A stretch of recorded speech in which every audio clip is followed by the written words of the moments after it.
You are already worthy of your name. Now, you need only devote yourself to becoming a better you. The story of your ancient name is for you to continue. Just like your parents, my love for you will never change, no matter what the future holds.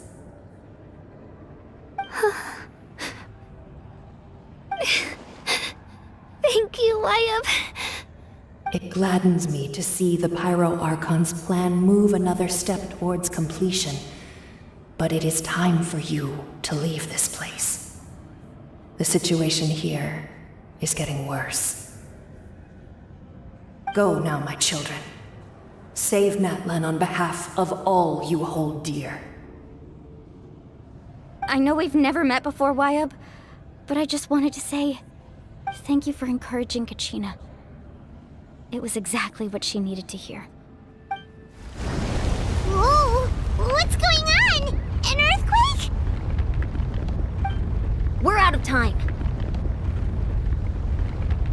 It's the power of the Abyss. Quick, we need to run!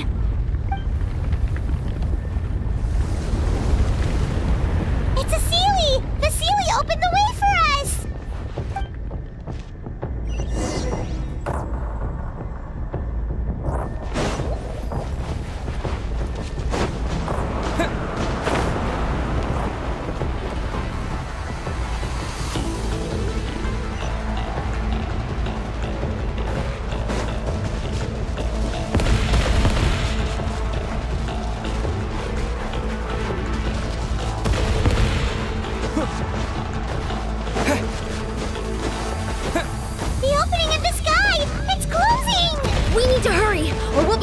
Here!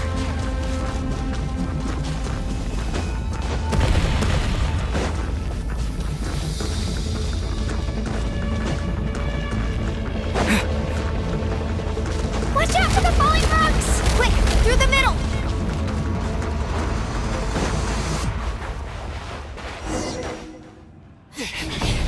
Come on, faster! We'll never make it!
You've done well.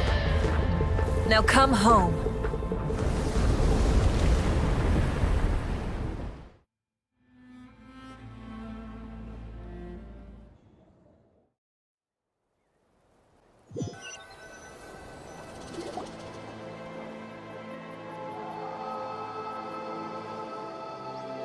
We're back!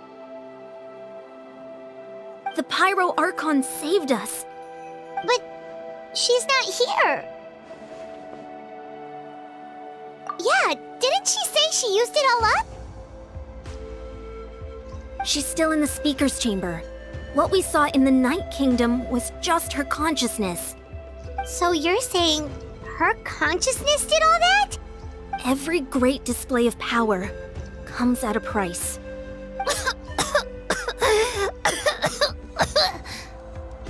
You must feel terrible, Kachina. Just hold on. We'll get you to a doctor soon. Let's get back to the stadium. The Pyro Archon said she'd have a doctor waiting for us. I recommend getting a full checkup, just to make sure no damage gets left behind. Paimon feels okay. What about you, Traveler? Right. You always seem to do pretty well against the Abyss. Let's get going. We need to share what we learned in the Night Kingdom as well. Right. The Y-Up mentioned something about the Pyro Archon's plan. What is it exactly? I'll let her explain everything. We're all a part of the plan now. Every move we make from here on out will decide Natlan's ultimate fate.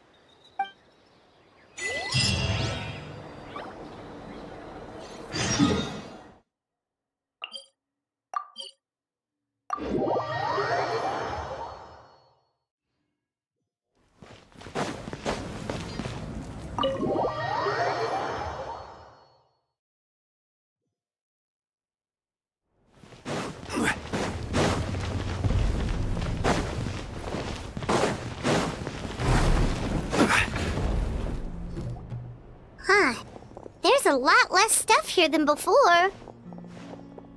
It's good to see you all here in one piece. I know you must have a lot of questions, but let Koichi check you over first. It's best not to let any lingering effects of the Abyss go untreated. Thank goodness you made it back. I came here as soon as the Pyro Archon told me about your plan. Take a seat, everybody. I'll examine you one by one.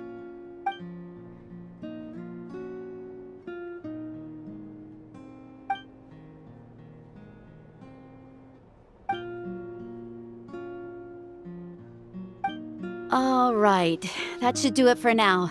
But just to be safe, I'll perform another checkup in a couple of days. I have to say, though, I've never seen anyone react to the Abyss like you, Traveler. It's like you're completely immune to its power. He always has been special like that. He can even purify its power. Wait, now that you mention it, Paimon doesn't think she's affected either. Given the current situation, that ability will likely play a great role in the events to come. Of course. I still have patients to see, so I'll head out. Thank you, Koichi. All right. We might not see eye to eye, but we both had good intentions. Just give it time. I'm sure we'll figure things out between us one day. Yeah.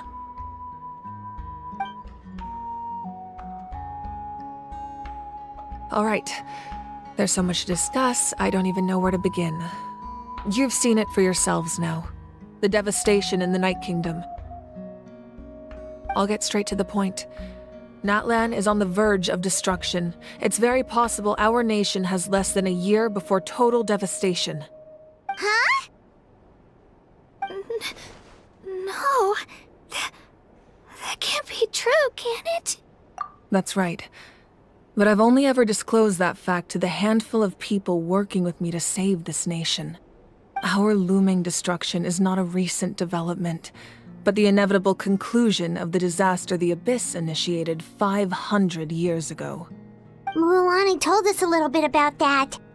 500 years ago, all the nations of Teyvat were invaded by the Abyss. Unlike the other nations, Natlan never had stable and deep-rooted ley lines, so we suffered the worst of the invasion. The battle against the Abyss was exceedingly long and brutal. In the end, victory came at the cost of our civilization and countless lives. Even then, it took centuries of solving the disasters caused by the Abyss to finally achieve the peace we know today. And still, this is but a superficial victory. The forces of the Abyss have merely been driven back underground. Their threat to Natlan remains as real as ever. I'd never have guessed. The problems plaguing the Night Kingdom are all the more complicated because that realm is essentially functioning as Natlan's ley lines. Immediately after the war, our calculations estimated that we would have a maximum of 500 years before the Night Kingdom was completely lost to the Abyss. But at that time, we were a nation of the destitute. Our people no longer believed in victory, nor did they hold hope for the future. Our civilization was dying, our faith crumbling, and the line of power passed down from the Wayab nearly severed. If we didn't bring the nation back together, it would be foolish to even dream of defeating the Abyss in the future. So, the Archon had a long and involved discussion with the heroes of each tribe, and finally came up with a 500-year-long plan to save Natlan. So that's what happened. After finding Kachina, I encountered a strange figure who gave me a series of new memories. Since the plan was mentioned in those memories, I guess I've been chosen to play an important role in it. But there's still something I don't understand.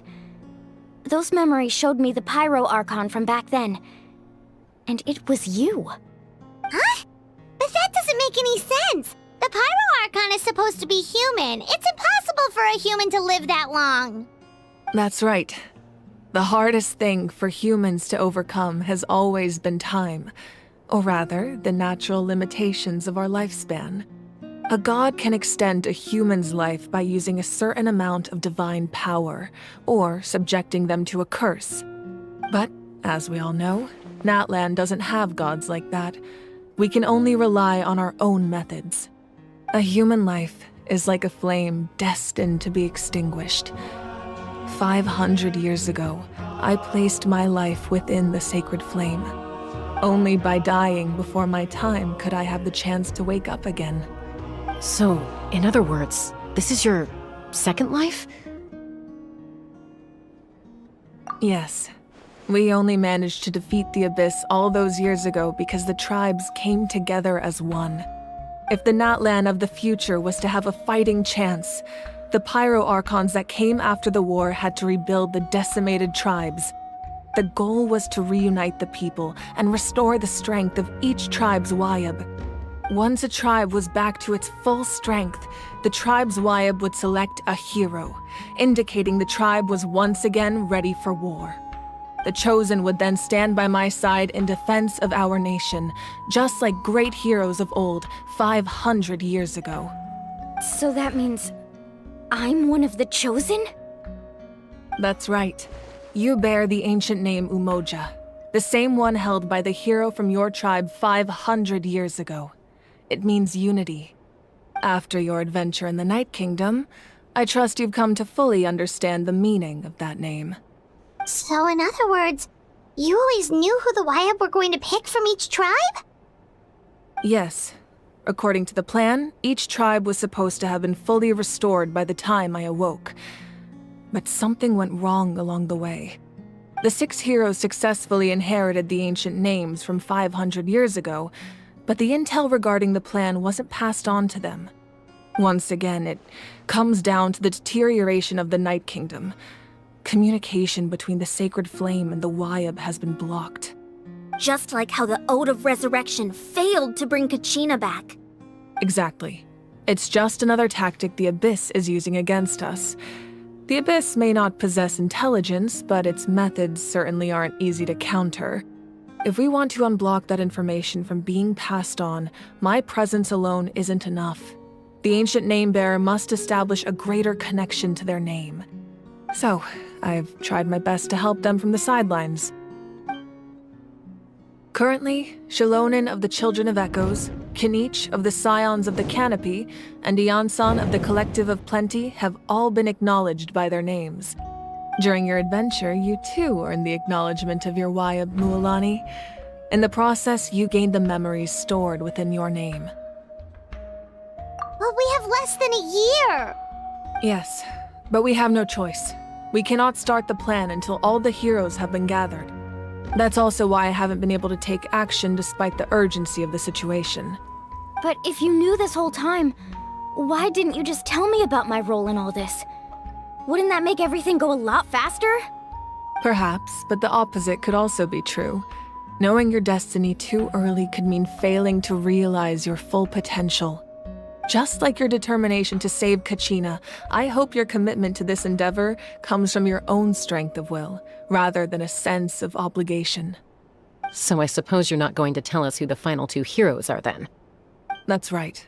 Their time is yet to come. Putting pressure on them beforehand will only hinder their development. I can only trust in the judgment of the Wayab.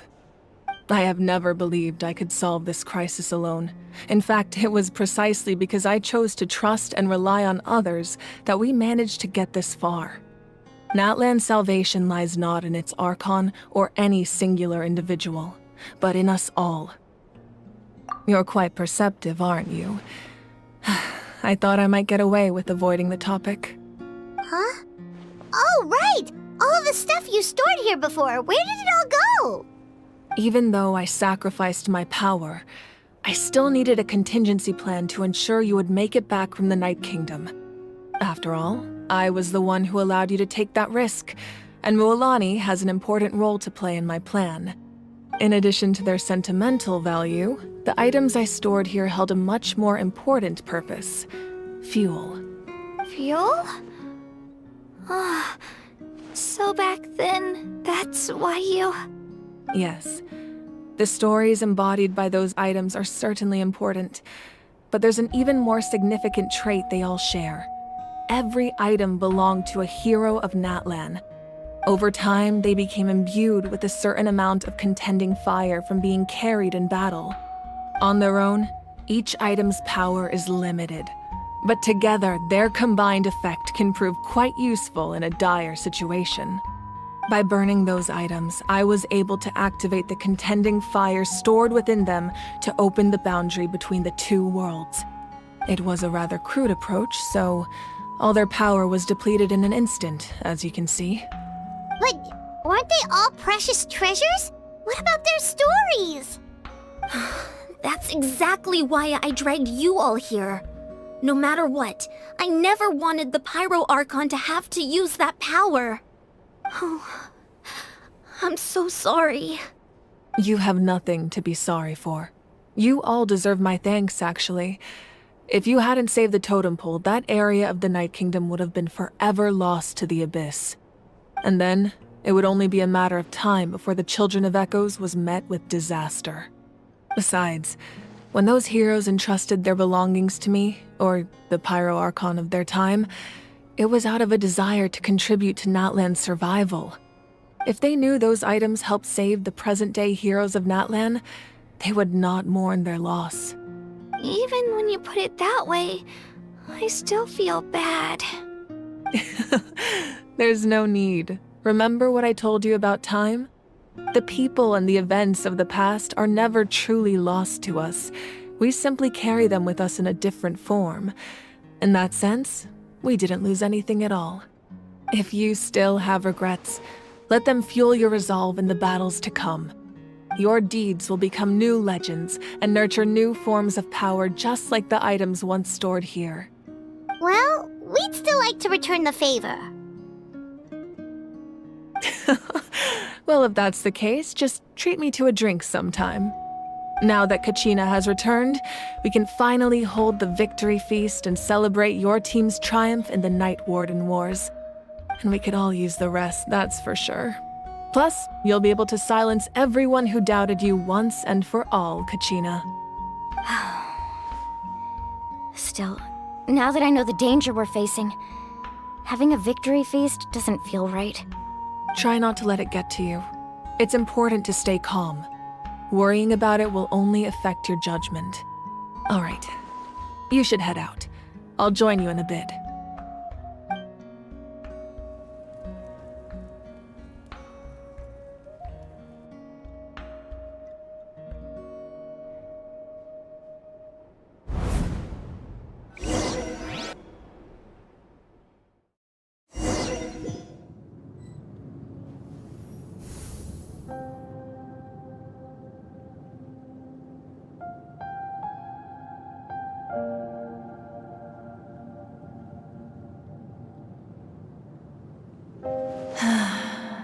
When I was young, I used to sit by the hot springs and listen to the stories of warriors from all over Natlan.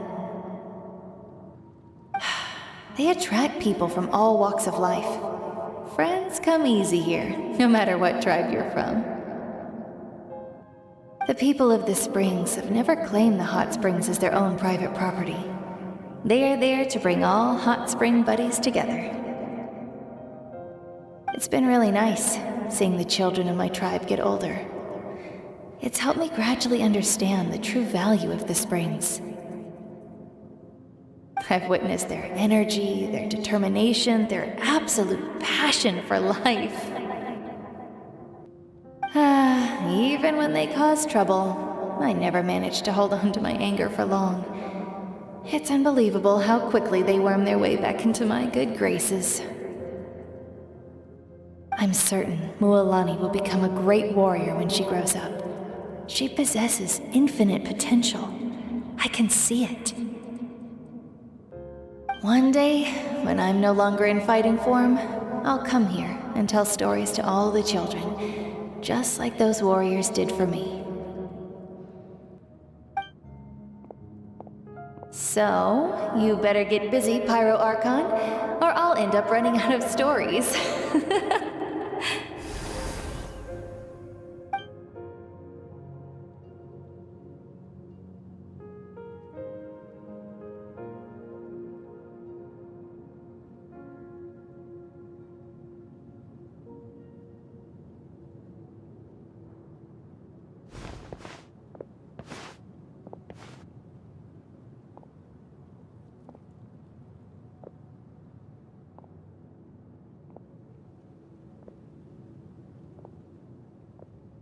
Our nation is engulfed in darkness. Our tribes stand divided, and yet you promise victory in the distant future.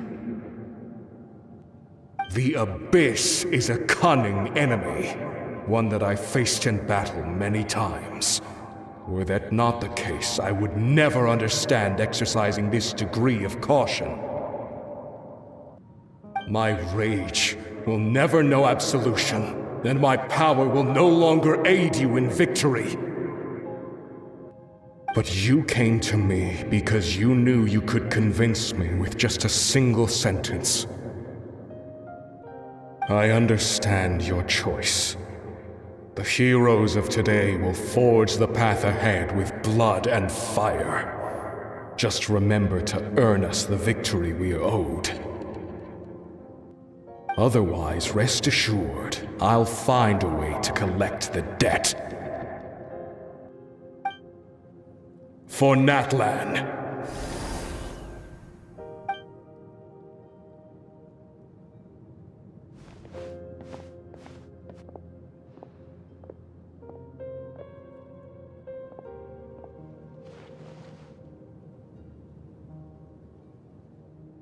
So, you're gonna head 500 years in the future to serve as the Pyro Archon again? But what about the you from right now? You're just gonna die? You can't ask her those questions and expect her to answer, my dear. The decision is hers to make, and she deserves our support. We will do everything we can to rebuild the tribes. Don't you worry. Even across time, we will all do our part to fight for Natlan's future.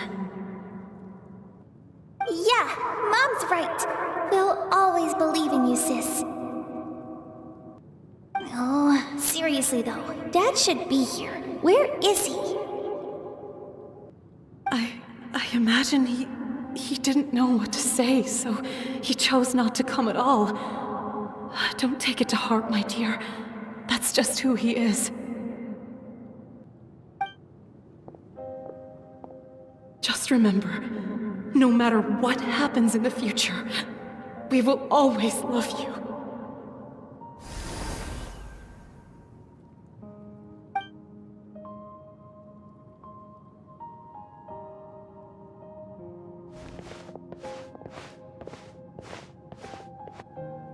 I'll come find you one day.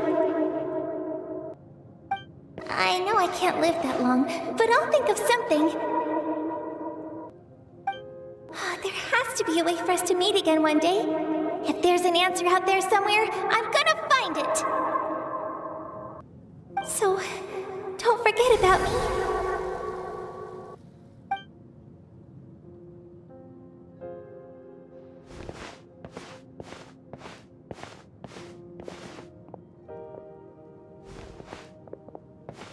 If that's your decision, then you have my full support, Archon. May our children live to see such a lovely son. For Natlan! No one fights alone.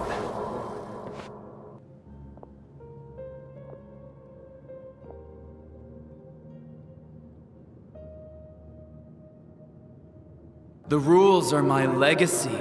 They shall grant us the strength to overcome the next tragedy.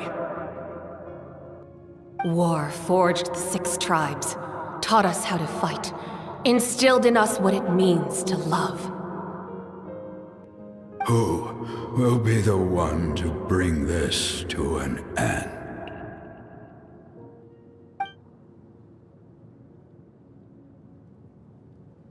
We are the inheritors of memory and legend. Those who grew alongside sun and wind. Those who forged our own destiny and future. That is Natlan's fire. The lifeblood of our nation.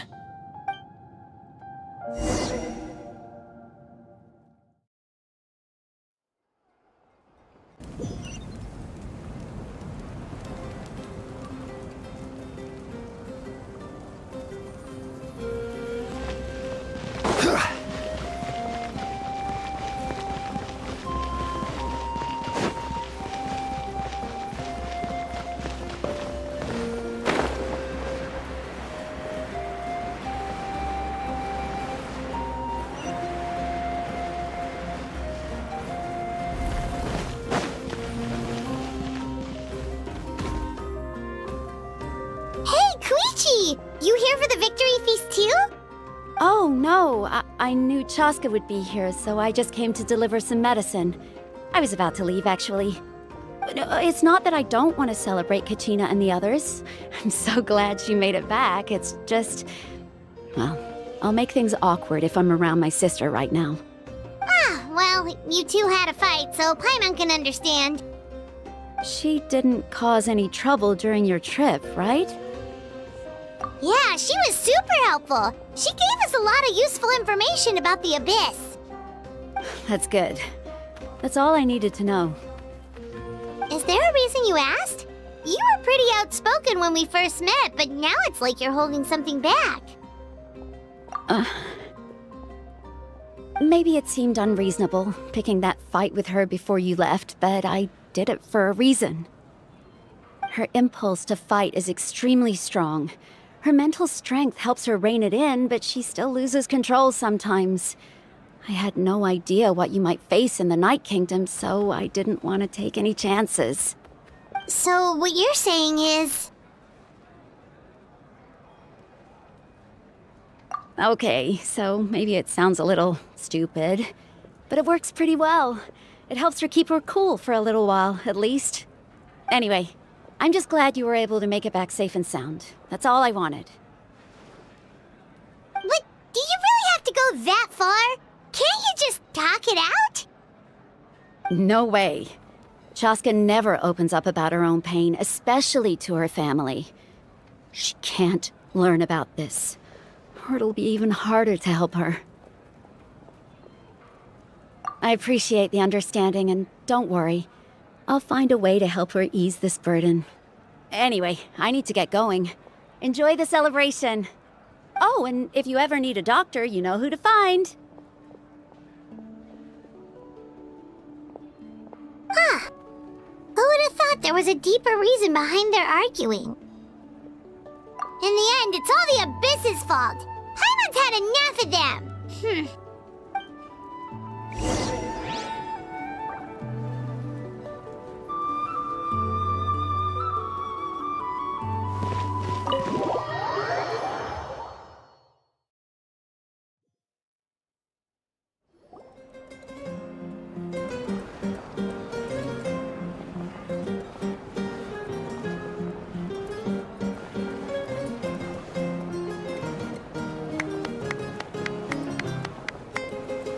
Let's give a huge round of applause to our brave young warrior, Kachina!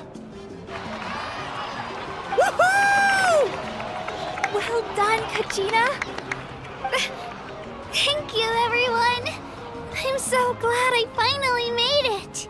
I always knew you could do it. With so much potential at your age, you have a great future ahead of you. You're one to talk. Don't think I didn't know you were the first person to abandon your team. I'll be dealing with you when we get back. I had no choice. My friend invited me. I couldn't just say no. Oh, really? So you weren't just trying to get ahead in the first round? I wasn't, I swear. I just happened to find that bearer injured in the wild, so I stopped to bandage his wounds.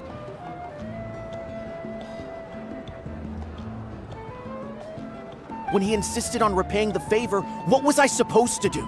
I'm just one person. I figured Kachina would have no trouble replacing me. But the fact of the matter is that after your departure, everyone else started thinking about swapping teams too. I'm really sorry, Kachina. It was wrong of us to abandon you like that. It's amazing that you still made it all the way through to the Night Warden Wars. That's the highest honor. So, what about you guys? Did you make it far? Our team captain drank too much the night before the competition and turned up late to the stadium on the day. We got disqualified. Serves you all right. No sympathy from me. Alright. There's no need to be like that, Uncle Pakal. Dear friends, I'd like to say a few words. Firstly, I'm grateful to my friends and our great Archon for helping to bring me back. This traveler and his companion Paimon are some of the strongest people I've ever met. If they were allowed to participate in the pilgrimage, I have no doubt that they'd win the whole thing. They've agreed to let me learn from them. With their help, I believe I can become even stronger still. And let's not forget my good friends, Moalani, Chaska, Kanich, and Ayan-san. They all helped the Traveler and Paimon figure out a way to bring me back from the Night Kingdom. They too deserve to be called our heroes, so please give another round of applause for them. Thank you so much! Well said! I'll drink to that. How does it feel being a hero, Kachina? To be honest, it's a bit overwhelming. It all just feels so surreal. Well, you better get used to it! Next up, undefeated champion! Hey, please don't make fun of me.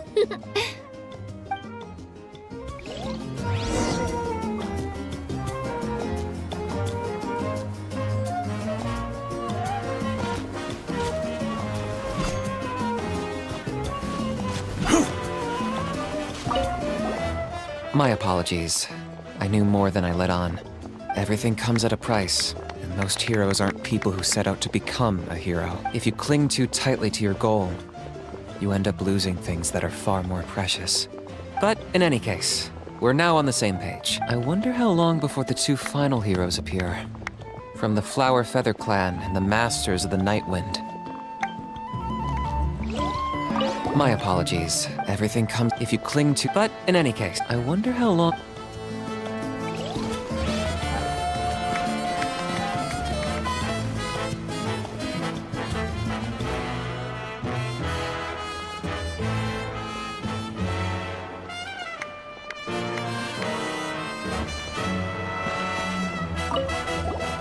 I've been through so much all at once. Everything still kind of feels like a dream. Are you still feeling unwell? Nope, all better now.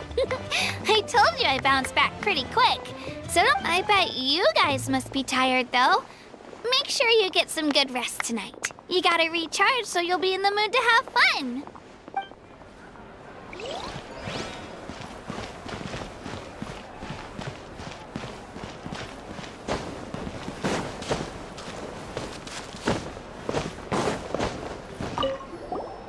It's rare to meet travelers as strong and brave as yourselves. I raise my glass to you. Anyway, my sister's already gone back to our tribe. She has patients to treat. Oh, we actually ran into her on the way here and, well, Paimon just thinks she really cares about you. Yeah, I'm planning on visiting home myself in a few days. To tell her and the rest of the family that they need to be extra careful. I just hope they take it seriously. The Abyss has likely sensed your arrival in Natlan by now. So exercise caution on your adventures as well.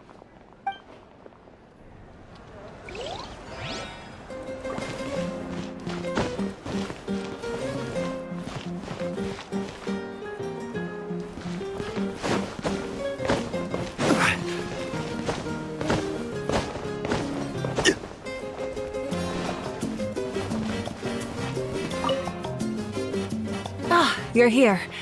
Have some fruit juice. I got it specially for you two. How did you know? That's Paimon's favorite! You look like you've still got questions. Ask away. Because they had their own lives to live. The thought of telling them, abandon your families and everyone you love, and come with me to the end of time, for in 500 years Natlan will be destroyed, it seemed too cruel. You could just as easily point out that everything in this world would come to an end eventually. But life is short. And beyond a point, it just doesn't seem real. Imagine if I said, let's leave right now and go save the sun because it'll flame out in a few million years. It would sound quite ridiculous. I couldn't make them shoulder that burden with me. Besides, every generation will have its heroes, this one included. The plan could still work without them. Or, of course, without me. But since I was the one who came up with the plan, I felt duty-bound to see it through to the end. Paimon's suddenly remembering that portrait in your room. Was that your family from back then? Yes, it was. So when you asked me who my sister grew up to be, the truth is that very little information survives. From what I've been able to piece together, I can conclude with a reasonable degree of confidence that she ended up as an architect and artist. She played an instrumental role in rebuilding the scions of the Canopy tribe, designing and building many houses. But of course, none of her buildings are around anymore. Still, it was an impressive achievement, and I'm very proud of her. You feel loss keenly. It seems to stir up feelings of regret in you. But this is something I have long since come to terms with. This is a war, and there can be no war without loss. I am already far more fortunate than those who lost their lives to the Abyss. The people of Natlan look to me as their Archon, and the weight of their expectations is mine to bear. I must see our fate through to the very end, no matter what I may find there. Yeah, doesn't that mean the way everything ends has already been written, including your plan? I suppose, but so what? Don't forget, time takes many forms. The past, present, and future coexist, and all are equally important. Even if the future ends in destruction, there's still no reason to give up on the here and now.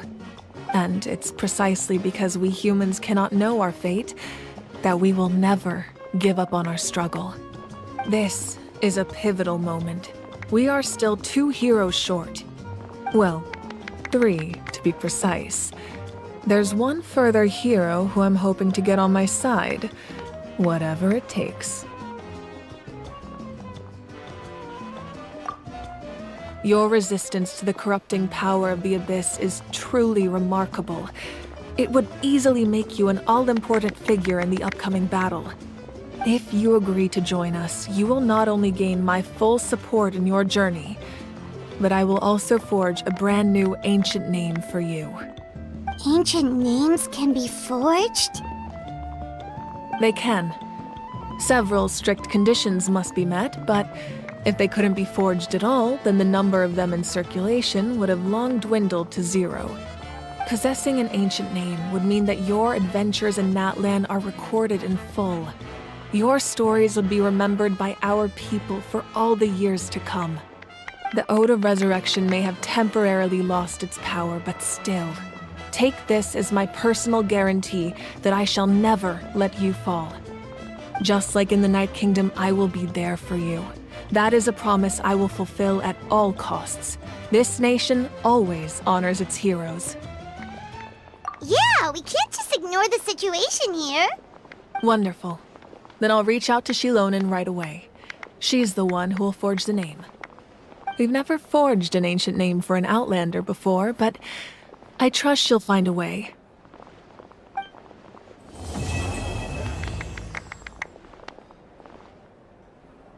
My lord, we've received word that the Pyro Archon has lost much of her power.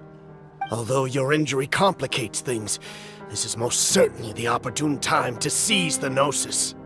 Victory and defeat are rules, not outcomes. I have never taken advantage of an opponent in a time of weakness, and I don't intend to start now. As for you, I must confess, I did not expect that little trick of yours to save the day. No matter how dense the fog, as long as the sun remains, we cannot turn day into night. She could have dispelled it. She simply chose not to. You don't have much time, and you're injured on top of that. What do you plan to do next?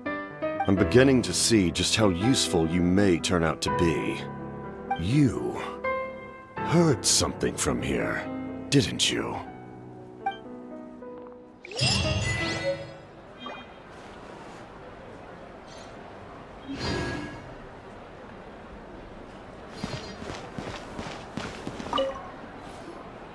At previous victory feasts, you'd always find me in the crowd singing and dancing. But after what I found out today, it's too much. I'm still trying to process it. It does feel weird seeing you so out of sorts. Is this another pearl of wisdom based on your adventuring experience? Well, Paimon agrees with the Traveler. Everyone's come together to celebrate Kachina's achievements. That's gotta be a first. You're right. Kachina looks really happy. And now I'm being the moody one. Enough doom and gloom. Time to shake it off.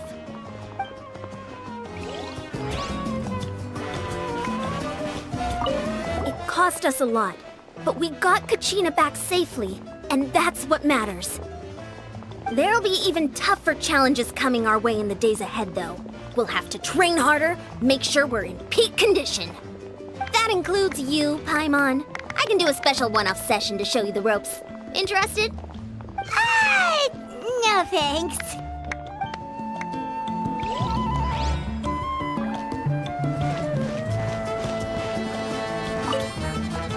All right, Kachina, let's party!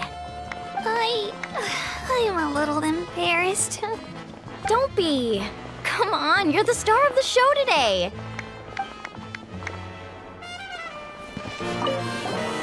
I've been through so much all at once. Everything still kind of feels like a dream. Are you still feeling unwell? Nope, all better now, I bet you.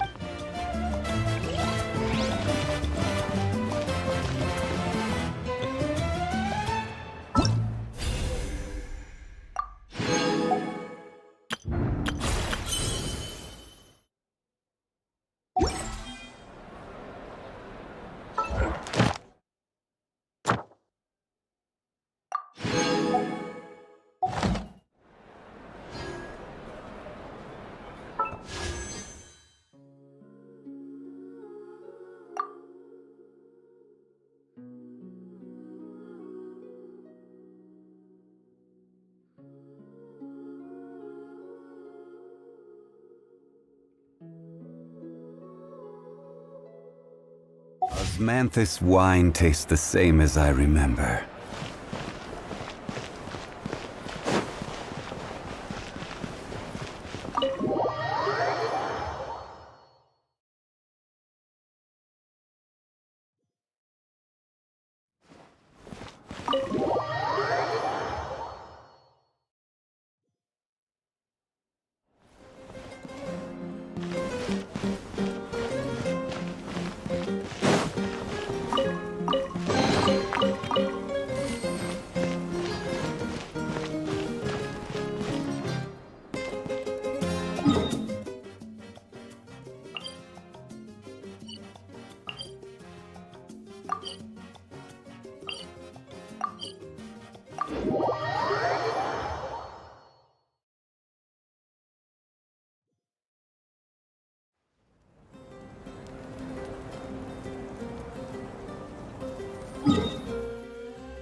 Add Astra.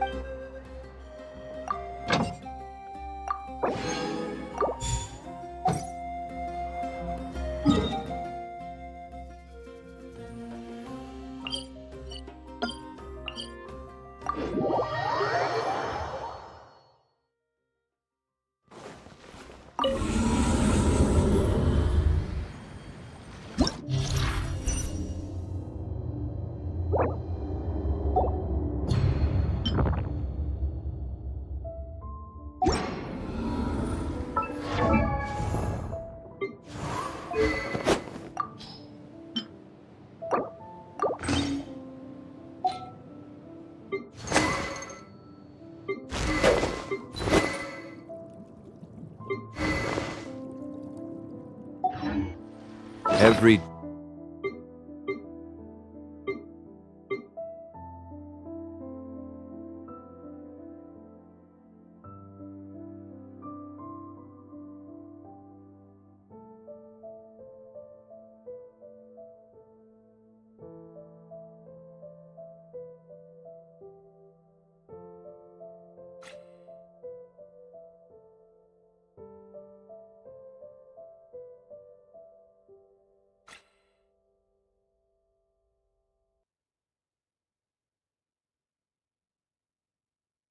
journey has its final day. Don't rush.